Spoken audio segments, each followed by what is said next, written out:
Fox News alert. The president says if we don't make a deal, it's going to be very painful for Iran. Their negotiation tactic right now, stall. They'll try to delay and drag this out because they're really masters at this.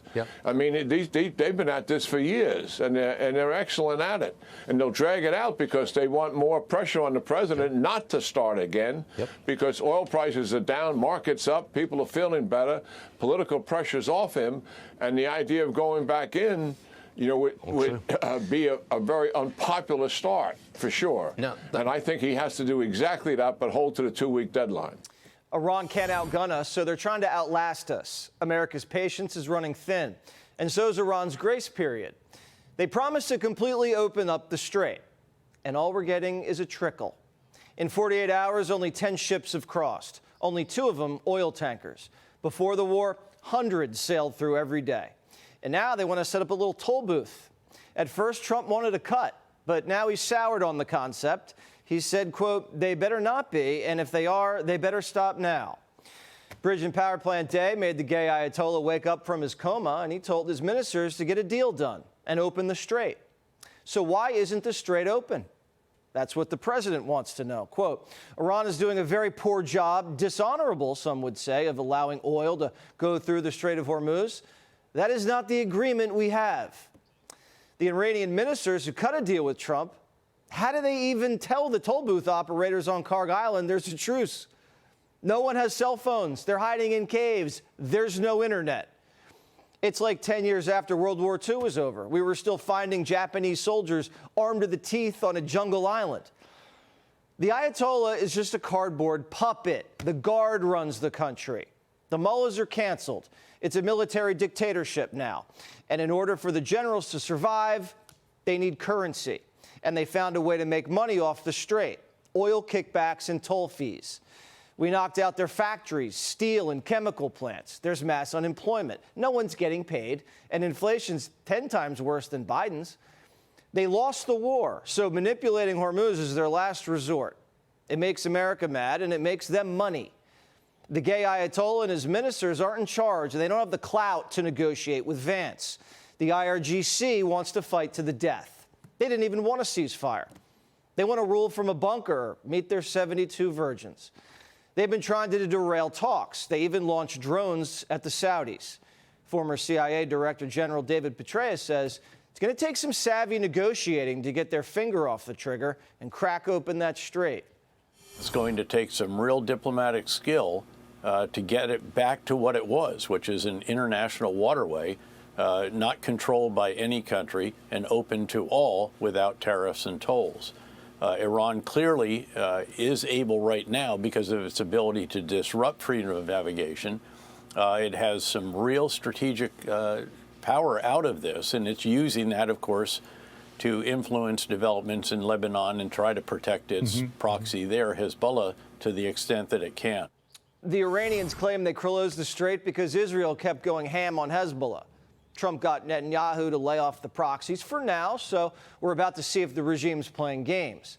The president says he's very optimistic that a peace deal will happen and that Iran's leaders talk much differently when they're at a meeting than they do to the press. They're much more reasonable, he says. And the Europeans better man up. The head of NATO is in D.C. He met with the president last night, and Daddy told him he's disappointed. And within days, expects the Europeans to fire up a Hormuz coalition. NATO says they're working on it. Each country is now looking for what they can do to contribute to this, to make sure that the Strait of Hormuz stays open. The Brits, begrudgingly, are saying they'll take the lead.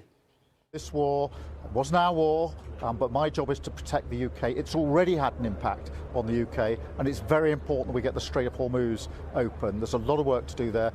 The British have 2 carriers sitting on the side of the seashore in South England. One's in for repairs. The other's just docked. It's like owning a Lamborghini, but you're afraid to drive it. Same thing with the French. They have a nuclear-powered aircraft carrier, the Charles de Gaulle. It's just hanging around the Mediterranean. It could be in the Gulf in just a few days. We saved the French twice from the Germans. They can't do mop-up duty in the Strait with Iran's entire navy at the bottom of the sea. And Italy might be game too. They say, we'll see. Daddy's got to get the kids to move out. They can't live in the basement forever. But if they do, they got to pay rent. Do you still consider him daddy after yesterday? Well, on the daddy thing, this is a language problem. In Dutch, you would say, hey, the translation of your father is daddy. And I would say, I said, hey, yeah, sometimes daddy has to be angry. So I was not calling him my daddy, but saying, but of course, daddy has also a special connotation. And I now have to live with this the rest of my life. Europe gets most of its oil from the Strait. So if it doesn't open soon, they might have to ration fuel. Same thing with the Asians. I love our allies, but they're on welfare, and it's ruined their work ethic. NATO admits we won the war, but they won't help win the peace. Is the world safer today than it was before the war was started? Absolutely, because, and this is thanks to President Trump's leadership, degrading these capabilities is really very important for your and my safety here in the U.S., in Europe, in the Middle East. Trump's going to China in a month. If the strait's closed when he lands in Beijing, that's no bueno. China's going to use that leverage against us.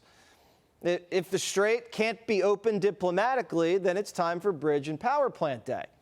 The regime's completely defenseless. In less than 40 days, we used just 10% of our combat power to dismantle one of the largest militaries in the world.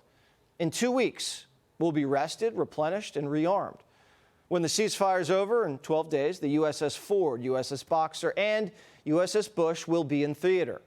CENTCOM Commander Brad Cooper couldn't be more proud of what these men have accomplished. Iran has suffered a generational military defeat. The United States and Israel systematically destroyed Iran's ability to conduct large-scale military operations for years to come. Iran's conventional military capability, built over 40 years at the cost of billions of dollars, has been eliminated. So to all our soldiers, sailors, Marines, airmen, guardians, and Coast Guardsmen operating forward, you represent the strongest, most lethal military the world has ever known. When the Trump team meets with the Iranian delegation in Pakistan on Saturday, they should listen to the Iranian BS, then just walk out of the meeting. And the president should say, Iran still hasn't opened the strait. They're screwing around. Ceasefire's off. Market panics, oil jumps, and the whole world will see the Iranians as unreasonable and causing an economic crisis. The whole world will turn against them, and they'll be in a worse position than before. And they'll be under so much pressure, they'll have to open up the strait.